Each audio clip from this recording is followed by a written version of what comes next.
So today we're in New York with Bradley Price. Bradley is the CEO of Autodromo, which is a watch brand known for its sleek design and auto inspiration.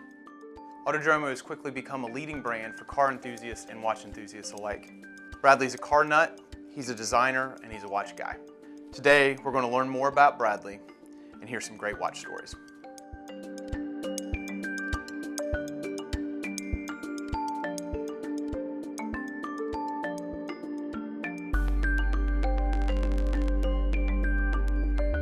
I'm originally from the Chicago area. I grew up in the 80s. I was always fascinated by cars and by design and architecture as a kid, and I was always drawn to aesthetics. It became clear that I should be a product designer from a very early age, or an architect, and so my parents encouraged me in that direction. I moved to New York in the early 2000s to pursue a career in industrial design. I worked in a studio environment for about 10 years, doing all sorts of things like consumer electronics and furniture, all sorts of different products that I designed, from the very technological to very basic. The thing that I started to feel, though, after working in the field for this long, was that I was kind of losing my connection to my passion for cars, because I was living in New York, I didn't have a car. So I started a website called Automobiliac, which I ran for a number of years, and that helped rekindle that passion for cars and helped me connect with other car enthusiasts. After I got more and more into that, it became clear to me that I really needed to do something car-related in order to be really happy. And I had all this experience as a product designer, and I thought, how could I marry the product design background that I have and the experience with manufacturing that I have with my passion for cars? And so that's where the idea for the brand sprouted from.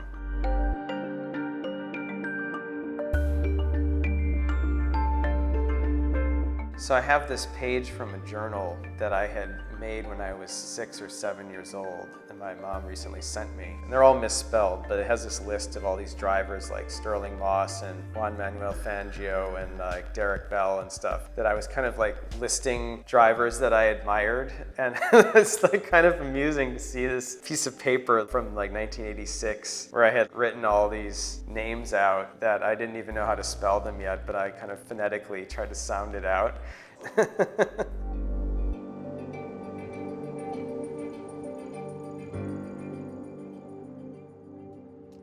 This is my first watch, which is a Swatch that we bought on a family trip to Switzerland in the 80s. And that was back when Swatch, to my knowledge, didn't have any real sales in the US at that time. So it was kind of like a special thing. If you went on a trip to Europe, you would want to get a Swatch and like bring it back, because it's like this really cool new thing. So I have the original box still and the original instruction booklet, the new wave in Swiss watches. I had this when I was like 8 years old, and I was very proud of it, so I took really good care of it. It's got this cool crystal protector on there.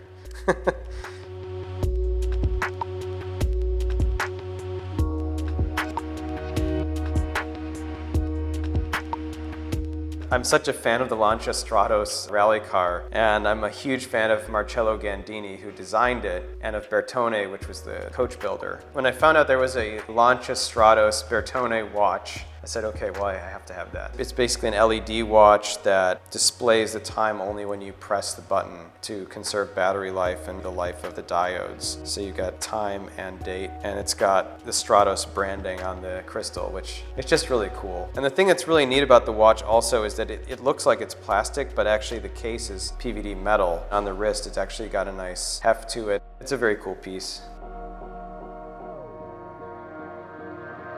I had started the company, but I didn't have any watches made. I decided I needed to have a special watch to kind of give me that excitement every day about being a watch designer. And the Heuer Monza really encapsulates a lot of that excitement and that passion for motor racing that is the foundation of the Autodromo brand. For a long time I was hesitating, and I decided to pull the trigger and get it. It was a little over my budget at the time, but I felt like they were going to be more expensive in the future, and if I didn't get one now, then maybe I would never get one. Has a really nice dial, really nice aged loom, beautiful hands. The case is a bit brassed, it's a bit worn, but it has a really great character to it, and I got a lot of pleasure out of wearing this.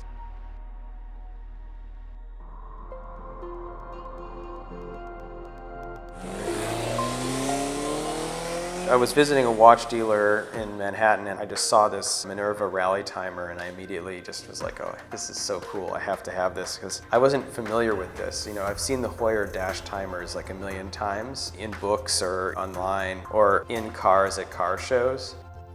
But I thought it was really interesting to see another dashboard timer that had a white dial and was kind of a really beautiful vertical bicompax configuration.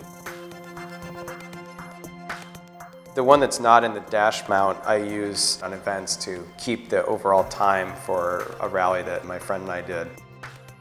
So it is a functional piece. It has a really nice reset click and it is fun to use.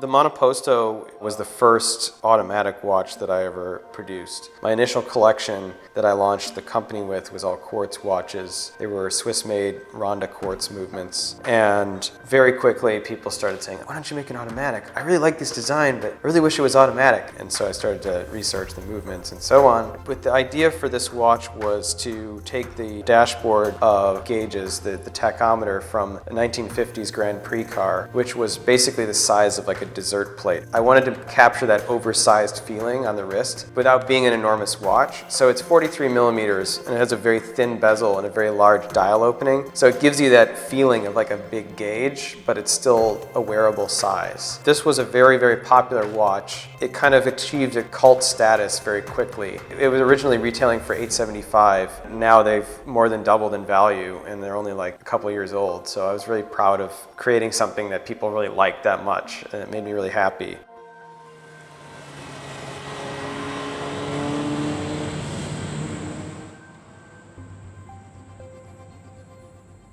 People often ask me, were you always interested in watches? The answer is no. I never really was exposed to watches growing up, per se. My dad didn't wear some kind of Omega Speedmaster or something like that. I didn't inherit a grandfather's watch that was special, like none of that. But I was fascinated by miniatures and detail and workmanship, and so model cars and watches actually have a lot in common in that respect, that it's all about this little world that you're looking down into and seeing all of this little thought that went into all these details. It took me a while to realize this link existed, but that is really the kernel of where my interest in watches came from.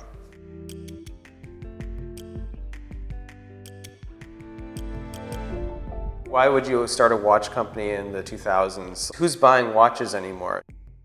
The answer is that watches are about meaning, and they're about the way that the owner of the watch wants to project their personality and their passions. Because of course, you know, people look at their phone all the time, even if they're wearing a watch. But at the end of the day, you know, the watch has been freed from that, and now it's really about the meaning of the watch and about the emotional significance of the watch to you. And it's not just about accuracy or about utilitarian purpose.